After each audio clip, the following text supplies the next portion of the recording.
Assalamualaikum warahmatullahi wabarakatuh. Selamat pagi semuanya. Yang saya hormati Dr. Anies Muhammad Ramadana, SEMPD. Terima kasih atas kesempatan yang Bapak berikan kepada saya untuk menyampaikan tugas saat ini. Perkenalkan, saya Gilang Dermawan dengan nomor pokok mahasiswa 2022 145 00165 kelas S6B Prodi Pendidikan Ekonomi. Pada tugas kali ini saya diberikan kesempatan untuk mencoba dalam berbahasa verbalistik untuk pembelajaran sosiologi. Selamat pagi anak-anak. Apa kabarnya hari ini? Oke, sebelum kita memulai pembelajaran pada hari ini, alangkah baiknya kita berdoa terlebih dahulu agar kita mendapatkan keberkahan, manfaat, dan hal lainnya yang baik dalam pembelajaran hari ini. Doa untuk agama masing-masing dimulai. Doa selesai. Oke. Sebelumnya, apa yang akan kita pelajari hari ini? Nah, tema kita hari ini adalah interaksi sosial dan perubahan sosial. Nah, sebelum kita masuk ke dalam tema, Bapak ingin berpesan kepada kalian, yang dimana pesan ini menurut Bapak tuh sangat penting kepada kalian. Kata-kata ini adalah, belajarlah dengan sungguh-sungguh karena masa depanmu ada di tanganmu sendiri. Setiap hari adalah kesempatan yang baru untuk menjadi lebih baik bagi kita, bagi siapapun, bagi Bapak, bagi kalian, ataupun bagi orang-orang yang ada di sekitar kita. Nah, kalian tahu apa makna yang bisa kita ambil dari kata-kata hari ini? Yang pertama, kita bisa mendapatkan tanggung jawab pribadi untuk Bapak, untuk kalian dalam hal belajar, dalam hal tanggung jawab. Dan yang kedua itu ada mengusahakan untuk dedikasi kita, yang dimana tuh dalam belajar ini kita benar-benar harus dengan sungguh-sungguh, karena kita akan menghabiskan waktu kita, tenaga kita untuk memahami materi yang akan kita pelajari hari ini. Dari kita membaca, tanya, diskusi, dan agar itu membuat kita konsisten setiap kita belajar. Ini juga kita bisa membangun kemandirian kita, yang dimana kita tuh harus menyadari bahwa masa depan kalian, masa depan Bapak itu ada di tangan kita masing-masing. Nah, dalam proses belajar ini kita harus memiliki kebiasaan belajar yang baik, yang disiplin, yang teratur untuk diri kita pribadi ya, terutama untuk kalian yang masih menjalani pendidikan. Samping itu, dari hal yang tadi, kita akan menghadapi tantangan, yang dimana tantangan ini gak hanya tantangan yang mudah aja, pasti ada tantangan yang sangat sulit dalam hal belajar fokus, belajar kita malas, kita gak enak buat masuk tapi tetap harus masuk, yang dimana itu tuh harus kita lewatin semuanya ya, karena bagaimanapun itu adalah hal yang bakal kita lewatin untuk tantangan kita belajar. Itu juga bisa menjadikan visi kita di masa depan. Nah, kalian udah punya misi belum nih? Visi misi kalian dalam sekolah, mendapatkan nilai yang baik lah, mendapatkan peringkat lah, atau ada yang mau mendapatkan cewek? Enggak ya. Nah, selain itu, pendidikan nih, itu adalah kunci untuk kita membuka kesuksesan di masa depan. yang dimana tuh pendidikan ini kita sebagai fondasi ya, yang pertama ya. Selain fondasi, dia juga memiliki peluang yang lebih baik buat kita di masa depan, buat pengembangan karakter diri kita, kemandirian dan kepercayaan diri kita, dan kontribusi kita nantinya untuk masyarakat, yang dimana itu harus terdidik yang memiliki kesadaran sosial yang lebih tinggi dan memberikan kontribusi yang positif kepada masyarakat nantinya. Nah, ngomong-ngomong soal yang tadi kata-kata Bapak yang tadi Bapak sampaikan, kita balik nih ke materi kita. Apa sih materi kita yang tadi? Jangan-jangan udah pada lupa nih apa yang tadi Bapak bilang. Betul, interaksi sosial dan perubahan sosial.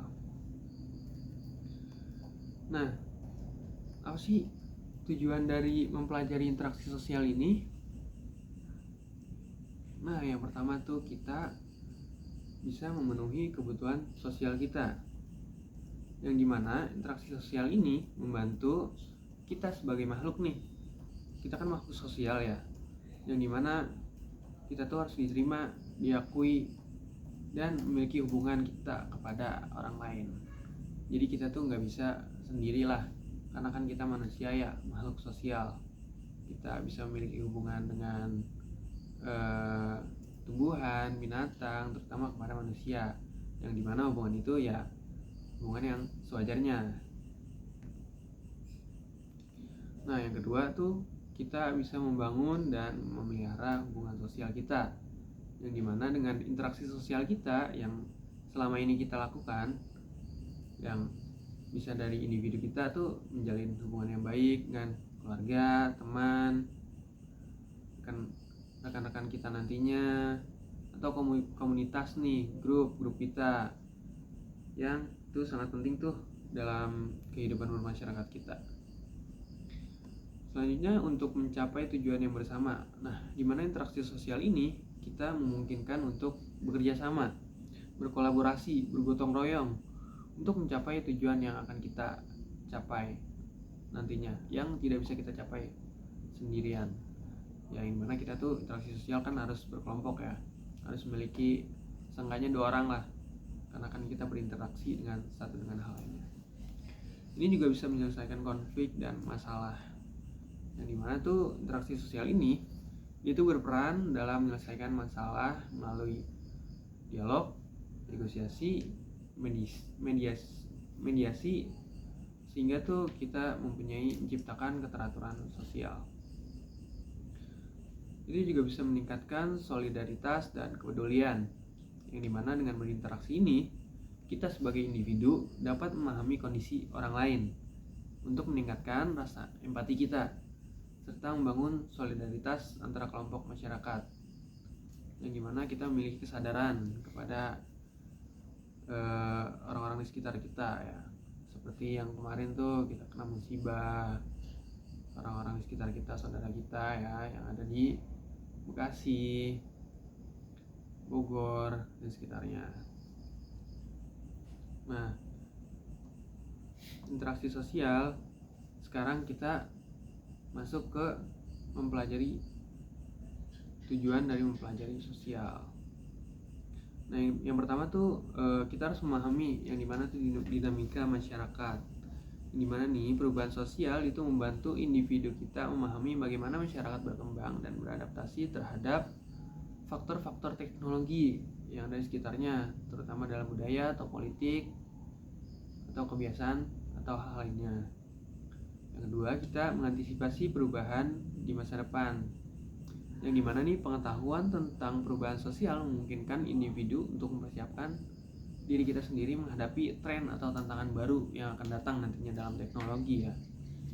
Yang ketiga itu kita harus berpartisipasi dalam pembangunan masyarakat, yang dimana kita harus memahami perubahan sosial nih, yang dimana individu tuh harus dapat berkontribusi dalam membangun masyarakat yang inklusif dan berkelanjutan, karena kan teknologi ini tuh bakalan terus berkembang sampai nanti kita nggak tahu juga ya sampai kapan.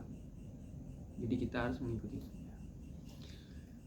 Yang keempat, kita harus menghargai keragaman budaya kita, yang dimana perubahan sosial ini kan mendorong penghargaan terhadap perbedaan budaya dan nilai-nilai dalam masyarakat. Jadi kita harus menghargai nih keragaman budaya kita yang masih ada di Indonesia. Jadi kita jangan menghilangkan kebudayaan kita, karena itu adalah identitas kita. Kita juga bisa menyelesaikan konflik dari akibat perubahan yang terjadi ini, di mana mempelajari perubahan sosial itu membantu individu memahami dampak perubahan dan mencari solusi atas konflik yang mungkin timbul. Dan nantinya kalian punya masalah, ini juga bisa diselesaikan. Nah, Bapak akan memberikan video tentang interaksi sosial yang nantinya akan kalian lihat terlebih dahulu.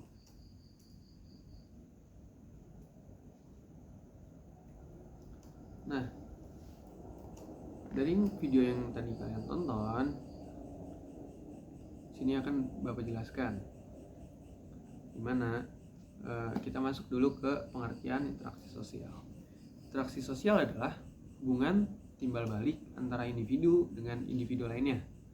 Jadi individu dengan kelompok atau kelompok dengan kelompok lainnya. Proses ini terjadi melalui kontak sosial dan komunikasi serta melibatkan aksi dan reaksi yang saling mempengaruhinya. Dan menurut para ahli seperti Gillian, interaksi sosial merupakan hubungan sosial yang dinamis yang terjadi karena manusia adalah makhluk sosial yang tidak bisa hidup sendiri. Jadi Bapak udah singgung juga di awal ya tentang tujuan, bahwa kita tuh nggak bisa tuh hidup sendiri, kita pasti membutuhkan orang lain ya. Kita masuk ke ciri-ciri interaksi sosial, dimana ciri-ciri ini yang pertama tuh kita lebih dari satu orang. Yang tadi Bapak udah singgung juga bahwa interaksi sosial itu tidak bisa secara individu ataupun sendiri, pasti dia berkelompok, bergrup, atau setidaknya 2 orang. Ciri-ciri yang kedua ada komunikasi menggunakan simbol, gestur, atau isyarat. Jadi ketika kalian menggunakan itu tuh bisa tuh dalam kelompok kalian punya isyarat apa gitu kan. Nah, yang ketiga, memiliki dimensi waktu yang menentukan sifat aksi kalian. Nah, bentuk dari interaksi sosial yang pertama ada asosiatif, yaitu mengarah pada kesatuan seperti kerjasama, asimilasi, dan akulturasi. Yang kedua ada disosiatif, yaitu mengarah pada perpecahan seperti konflik dan persaingan. Nah, dari pengertian perubahan sosial adalah transformasi dalam struktur masyarakat yang melibatkan perubahan nilai, norma, pola perilaku, dan institusi sosial.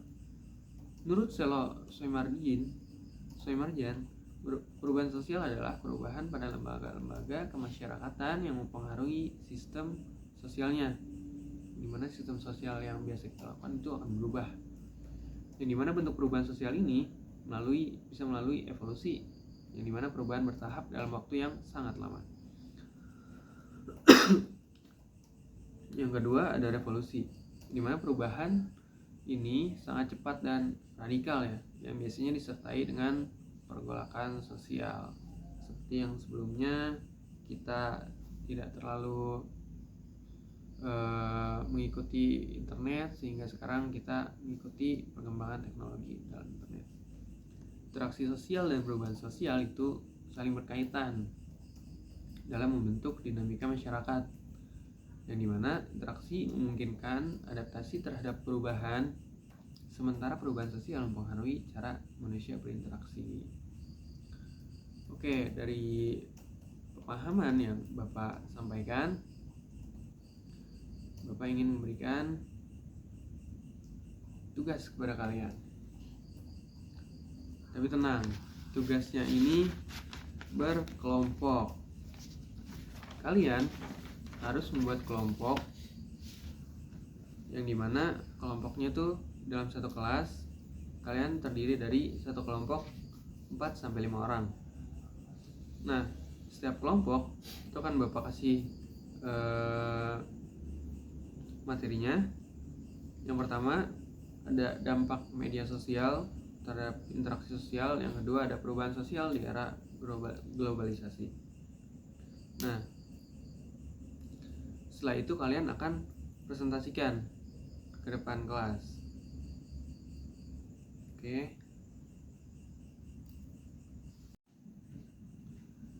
Assalamualaikum warahmatullahi wabarakatuh. Perkenalkan, saya Najib dari kelompok 1. Saya akan mempresentasikan dampak media sosial terhadap interaksi sosial. Media sosial telah menjadi bagian integral dari kehidupan sehari-hari dan memiliki dampak signifikan terhadap interaksi sosial. Nah, berikut ini adalah analisis mengenai pengaruh media sosial, baik positif maupun negatif, terhadap interaksi sosial. Dampak positif dari media sosial, yang pertama itu memperluas jaringan sosial. Media sosial memungkinkan individu seperti kita untuk terhubung dengan orang-orang dari berbagai latar belakang dan lokasi yang geografis. Ini membantu dalam membangun hubungan yang sebelumnya tidak mungkin dilakukan secara tatap muka. Yang kedua, memfasilitasi komunikasi jarak jauh. Platform media sosial memungkinkan komunikasi tanpa batasan geografis, sehingga keluarga dan teman yang terpisah dapat tetap berhubungan dan memperkuat ikatan mereka. Yang ketiga, ada kesadaran sosial. Media sosial sering digunakan untuk menyebarkan informasi tentang isu-isu penting, kampanye amal, dan acara sosial yang dapat meningkatkan kesadaran masyarakat dan mendorong partisipasi dalam perubahan positif. Dampak negatif media sosial, yang pertama itu ada isolasi sosial. Meskipun media sosial memungkinkan koneksi online, ketergantungan pada komunikasi digital dapat mengurangi interaksi tatap muka yang penting untuk pengembangan keterampilan sosial. Hal ini dapat menyebabkan isolasi di dunia yang nyata. Yang kedua, ada dampak emosional negatif, yang dimana akan terpapar pada konten negatif atau perbandingan sosial yang tidak sehat di media sosial dan dapat merusak kesehatan mental individu, menimbulkan perasaan cemburu, rendah diri, dan depresi. Yang ketiga, ada gangguan perhatian. Media sosial menawarkan banyak konten menarik yang dapat mengalihkan perhatian pengguna dari aktivitas lain, termasuk interaksi langsung dengan orang lain. Jadi kesimpulan presentasi saya, pengaruh media sosial terhadap interaksi sosial bersifat kompleks. Meskipun menawarkan banyak manfaat seperti peningkatan konektivitas dan kemudahan komunikasi, ada juga risiko seperti isolasi sosial dan dampak negatif pada kesehatan mental. Oleh karena itu, penting bagi individu seperti kita untuk menggunakan media sosial secara bijak dan seimbang, serta memprioritaskan interaksi di dunia nyata untuk menjaga kualitas hubungan interpersonal. Sekian presentasi dari kelompok 1. Saya perwakilan Najib. Ucapkan banyak terima kasih. Assalamualaikum warahmatullahi wabarakatuh. Oke, terima kasih kepada kelompok 1 yang diwakilkan oleh Najib.